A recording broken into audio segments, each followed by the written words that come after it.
everybody, it's Donna, your homegrown gourmet, part of the Gourmet or Good Enough team with my sister Diane. Today I'm going to make cucidati. That is an Italian fig cookie. We like to serve it for the holidays. So let's get started. I like to start with the dough first because I want to chill it while I make the filling. I start with 4 cups of flour. I'm going to add the dry ingredients and whisk those together. It's a half a cup of sugar, half of a teaspoon of salt, 2 teaspoons of baking powder. And whisk this together.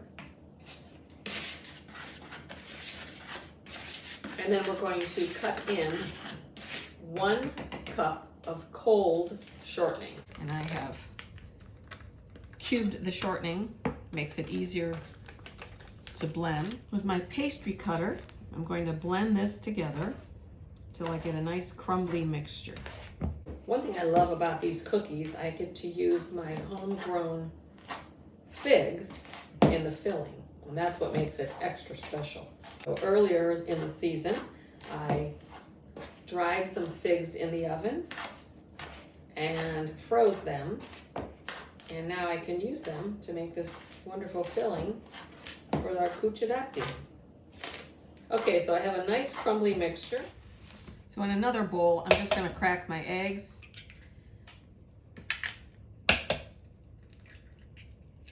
Mix it with the milk. 2 teaspoons of vanilla. And I like to whisk that together before I add it to my dry ingredient. I'm going to make a well in my flour mixture, add the wet, and then bring it all together.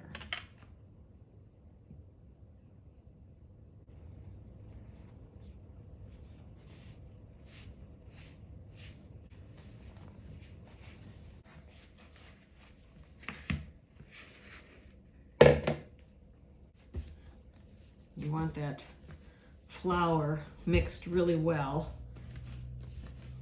This should not be a sticky dough, and it is by no means sticky. This looks pretty good to me. I don't see any more flour, so I'm very satisfied. It's a nice, clean dough, as you can see. So now we're going to wrap it.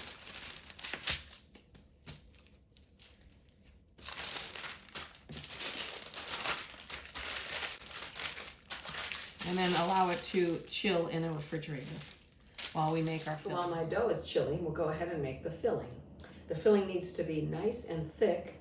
There's a couple methods to do that. You take dried figs, dried dates, and you can hydrate them with a little bit of orange juice and alcohol. But I have home-dried figs, and as you can see, they're quite plump. So they really don't need to be hydrated. And then even though my dates are dry, I think when I mix them all together, it'll be a nice texture. So I'm not gonna bother hydrating them on top of the stove. We're gonna go ahead and use the food processor. So I'm going to start by putting in dried figs. Nice, plump, beautiful figs from the garden. Add some of my dates, chopped dates, pitted chopped dates. I'm going to hold back on some of this because I'm going to do a few taste tests as we go along, just to make sure I have the right combination.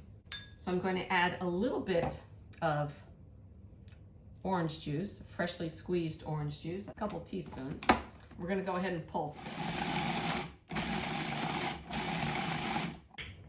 Put some honey in here.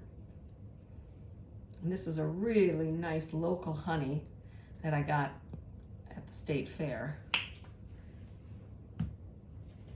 Little bit of alcohol. I'm using a brandy.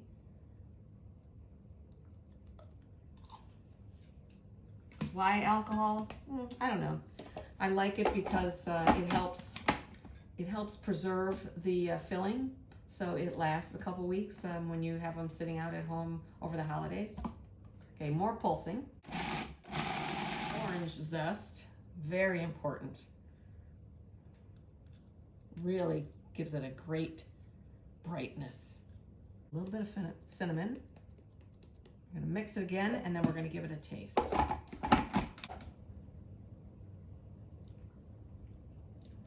Wow, that's bursting with flavor. Check my instructions one last time, make sure I didn't forget anything. So we have the honey, the alcohol, the orange juice, the figs, the dates, orange zest, cinnamon. You could add chopped walnuts or almonds if you choose. I choose not to have nuts. My husband doesn't like nuts mixed in with the filling. The dough, we had flour, sugar, baking powder, salt, shortening, milk, eggs, vanilla. We're good. Okay, so the dough has chilled. I cut it in half. We're gonna put it on a floured work surface. We want to roll it out to a rectangle.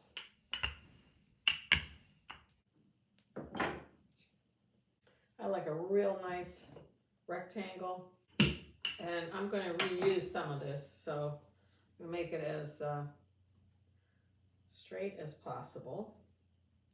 I'm going to eyeball it. The dough is very forgiving. It's easy to work with. It's a soft dough, and it's a little on the delicate side. So we want to work quickly. And then we want to keep it chilled. I'm going to put that back in the fridge. Grab my filling. Put some of this wonderful filling right down the middle. I have my oven preheating to 350 degrees. Okay. And I am going to fold one side over. There we go.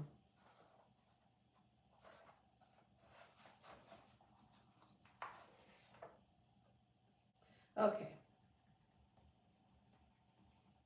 So we want to crimp the edges. I'm going to cut it, I think, and we're going to roll it over. Press it down a little bit. Have a nice log. Perfect. Look how pretty that is. All right, that one's for the chef, because that's crooked. I remember as a child, these were always on a cookie platter, and they're decorated with a beautiful icing and sprinkles, and they always looked so inviting. And I would grab a piece, but because they're filled with dates and figs, you know, as a child, that was not my thing. So I didn't enjoy them. But I will say that now that I'm older, it's more of a, maybe a more mature palate. And I do find that I like them a lot more. And I think you will too. Yeah. We bake them for about 18 to 20 minutes or until they turn golden brown. I'm going to finish the rest of them and then put them on a cookie tray like this and flash freeze them. And then I'll put them in Ziploc bags in the freezer. And then the sooner we get to the holidays, I can pull them out, bake them. 350, 18 to 20 minutes. Okay, my cucidati have been taken out of the oven. I have allowed them to cool, and I want to show you.